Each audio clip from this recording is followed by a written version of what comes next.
வெயிலுக்கு பயந்து பிரச்சாரத்தையே கேன்சல் பண்ணிட்டு ஓடி போயிட்டு, தன்னோட சொகுசு பங்களால ஏசிய போட்டு படுத்துக்கிட்ட ஒரு பயந்தாங்கோலி தான் விஜய். இவரு மக்களோட பிரச்சனைக்கு இறங்கி நின்னு எப்படி போராடுவாரு?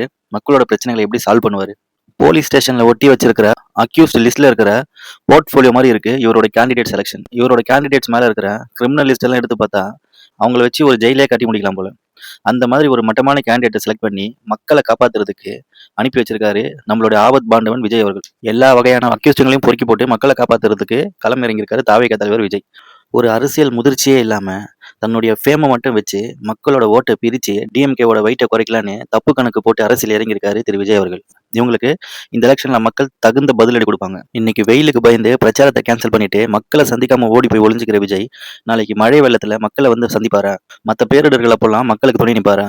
இவரு மக்களோட பிரச்சனைய எப்படி சால்வ் பண்ணுவாரு? வெறும் 5 படத்தோடைய வருமானத்த மட்டுமே இவரோட சொத்து கணக்கா காமிச்சு, மத்த பணத்தெல்லாம் எங்க பதுக்கி வச்சிருக்காருன்னே தெரியல. வருமான வரி கட்டாம கோர்ட்ல அசிங்கப்பட்டாரு. கார் வாங்குனதுக்கு வரி செலுத்தாமலும் கோர்ட்ல அசிங்கப்பட்டாரு. மக்கள் பணத்த ஏமாத்த பார்த்தவரு, மக்களுக்கு எப்படி நல்லது செய்வாரு? தான் வாங்குன சொகுசு காருக்கே வரி கட்டாம ஏமாத்த பார்த்தவர் விஜய். புலி படத்துக்கு வாங்குன சம்பளத்த மறைக்க பார்த்து கோர்ட்ல அசிங்கப்பட்டவர் விஜய்.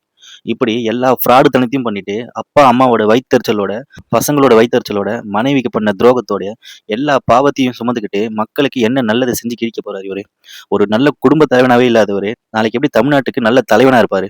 எம்ஜிஆரோட இவர ஒப்பிடுறது எந்த வகையில நியாயமாகும்? அவர் படத்திலேயே அவரோட கருத்துக்கள சொன்னவரு. திமுகவுல பல வருஷங்களா வேலை செஞ்சு தான் அதிமுகன்னு ஒரு கட்சியவே ஆரம்பிச்சாரு. அவரோட எக்ஸ்பீரியன்ஸுக்கு 1% ஈடாவாரா இவரு? ஈழத்துல பாதிக்கப்பட்ட மக்களுக்கு நடிகர் சங்கம் சார்பாக காசு அனுப்பும்பொழுது வெறும் ரூ. 500 குடுத்துட்டு போனவர் தான் இவரு. இவர் கூட பல வருஷமா அசிஸ்டன்ட் பார்த்தவருடைய பொண்ணுக்கு வெறும் ரூ. 2000 மொய் வச்ச கர்ண பிரபு தான் விஜய். செய்ய முடியாத நலத்திட்டங்கள தான் இவர் அறிவிச்சிருக்காரு. எப்படியாவது போய் சொல்லி மக்களோட ஓட்ட வாங்கிடணும். குறிப்பிட்ட சதவீத ஓட்ட வாங்கி பிஜேபி கிட்டயோ அல்லது அதிமுக கிட்டயோ பேரம் பேசி பல ஆயிரம் கோடிகள சம்பாதிக்கிறதுக்காக தான் இன்னைக்கு 100 கோடி, 200 கோடி சம்பளத்த விட்டுட்டு வந்து நிக்கிறாரு விஜய்.